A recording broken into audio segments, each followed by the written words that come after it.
La première mi-temps, je suis pas sûr qu'on l'ait vu souvent ces derniers temps. C'est ce que tu retiens, c'est ce que tu veux retenir ce soir, ce positif de la première Non, je vais pas. Non, on va parler de la globalité du match, mais je veux dire, c'est que les 20 premières minutes, ça faisait longtemps qu'on n'avait pas fait 20 minutes comme ça. Qu'est-ce qui t'a plu à ce moment-là? On est acteur de ce match-là, on est agressif, on s'oppose et on joue notre jeu offensivement, on trouve de l'efficacité, donc on shoot, je sais pas, plus de 50% en première mi-temps. Voilà. Le seul bémol de la première mi-temps, c'est les balles perdues. Parce que c'est là-dessus que Monaco, finalement, est au coude à coude avec nous. C'est sur nos balles perdues, parce que seules les balles perdues donnent du rythme à Monaco et leur permet parce que demi-terrain, on est la bonne attitude, on est vraiment agressif, comme il faut. Et je pense que les balles perdues en première mi-temps nous empêchent de faire un petit écart, mais 6-7 points pour nous aujourd'hui, c'est beaucoup. Et là, dans ce cas-là, s'il n'y a pas ça, on fait vraiment une très très bonne première mi-temps. Donc ça, il faut le garder à l'esprit, parce que ça veut dire qu'encore une fois, tout au long de la semaine, on remobilise, on fait ci, on fait ça, et on repart avec de bonnes dispositions, et nanana. Voilà. Et puis après, il y a une deuxième mi-temps où on n'est pas capable de rester sur le niveau d'intensité. Voilà. Et on souffre physiquement. Et là, on a commencé à subir, déjà défensivement. On a vu des situations de percussion sur les joueurs extérieurs. On a subi donc des décalages. Dès que vous subissez des décalages avec Monaco, là, il y a quand même un ou deux garçons qui savent lire les décalages et mettre après le ballon où il faut. Là. Et en premier lieu, bien évidemment, DJ Cooper. Et là, on a subi. En plus, comme eux, ils trouvent beaucoup d'adresses à 3 points sur la deuxième mi-temps. Ils ont une grosse réussite à 3 points sur la deuxième, donc ils nous punissent. Donc on voit qu'on commence défensivement à souffrir, et en parallèle de ça, dans la difficulté, encore une fois, on baisse un peu la tête. On commence offensivement à se voir shooter, je crois que c'est 3 sur 19 dans le troisième quart-temps. Et voilà. Et là, on repart un peu. On baisse la tête, on subit. Et puis, subir contre Monaco, ça veut dire que vous pouvez prendre un écart. Voilà. Peut-être l'un des autres motifs de satisfaction de la soirée, au-delà de cette première mi-temps, c'est Isaiah. Comment tu jugerais globalement son bâti du choix ici? Oui, c'est bien.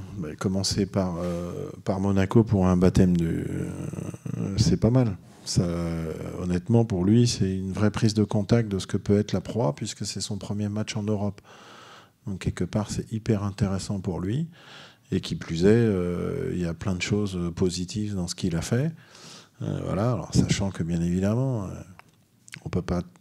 on avait 2 entraînements avec lui. Donc, on a été obligé de squeezer 75% de notre jeu.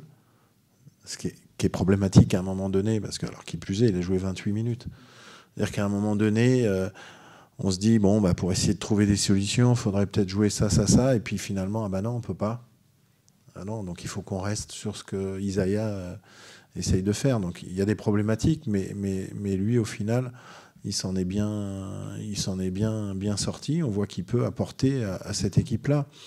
Et puis surtout, avec un peu de temps, il va pouvoir aussi soulager Joe, qui...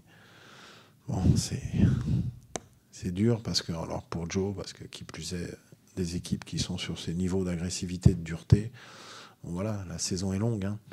Et donc il faut absolument que, et c'est la bonne chose avec Isaiah, qui puisse vraiment soulager Joe, sur qui beaucoup de choses pèsent aujourd'hui, mais ça fait trop longtemps. Tu le sens usé physiquement? Il est usé. Oui, les deux. Il a du mal physiquement, et il a du mal mentalement. C'est difficile. C'est un garçon qui prend tellement les choses à cœur, et c'est pour ça que c'est un grand professionnel et qu'il est tellement apprécié. Donc il vit très mal le fait que l'équipe soit en difficulté. Il sait très bien qu'il n'est pas à la hauteur, mais l'investissement qu'il a, il l'a depuis le mois d'août dernier. Donc à un moment donné, voilà, on ne peut pas non plus trop demander. Et aujourd'hui, c'est beaucoup lui demander. Il n'a pas tous les moyens. Voilà, et je pense que pour ça, Isaiah va lui faire beaucoup de bien pour qu'il arrive à... Voilà. Tu parles un peu d'intégration à marche forcée là, pour Isaiah, il y a 2 jours avant. Ouais, bah là, on va rien changer. Non, bah là, on va rien changer pour Antibes, malheureusement. On peut pas, on n'a pas de temps, il faut déjà récupérer. On va voyager lundi matin et puis mardi soir on joue. Donc on va pas pouvoir s'entraîner vraiment. On lui apportera peut-être 1 ou 2 nouveautés, mais il faut qu'on soit très vigilant avec lui parce que faut pas lui en amener trop non plus, parce que sinon après lui il va commencer à trop réfléchir si on lui donne trop d'infos. Donc on est obligé, défensivement on lui a donné aucune info. Donc c'est compliqué à des moments, parce qu'on aurait envie de lui dire des trucs, mais il ne faut pas le faire. Parce que sinon, il va penser à trop de choses, il va perdre du naturel, et puis là, au final, c'est lui qu'on va perdre. C'est lui qu'on va perdre. Donc il ne faut rien dire. Mais par moments, on a envie de faire des choses, mais il ne faut pas le faire, parce que sinon, il va trop réfléchir. Et aujourd'hui, on a besoin, on en a qui ont un peu mal à la tête, donc il ne faut pas qu'on lui fasse trop mal à la tête à lui aussi. Donc il va falloir qu'on arrive à faire les choses comme ça. Et là, c'est une évidence que on n'aura pas le temps d'ici Antibes de changer quoi que ce soit. Par contre, il faut qu'on aille à Antibes, mais il faut qu'on garde à l'esprit ce qu'on a été capable de faire 20 minutes. Et c'est le seul moyen qu'on a pour aller chercher une perf à Antibes, parce qu'il faut qu'on fasse une perf à Antibes.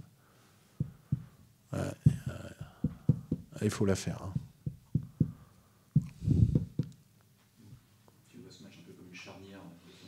Non, il faut qu'on mette un terme à cette série. Il faut qu'on se rassure. Et pour se rassurer, aujourd'hui, seule la victoire comptera. Donc aujourd'hui, on sait qu'on a les moyens de le faire si on est dans ce qu'on a fait pendant 20 minutes de Monaco, où c'est vraiment de nos meilleurs mi-temps, excepté les balles perdues. Il faut qu'on ait que ça en tête pour aller jouer le match mardi et pour se donner vraiment des chances de s'imposer. Mais il faut mettre fin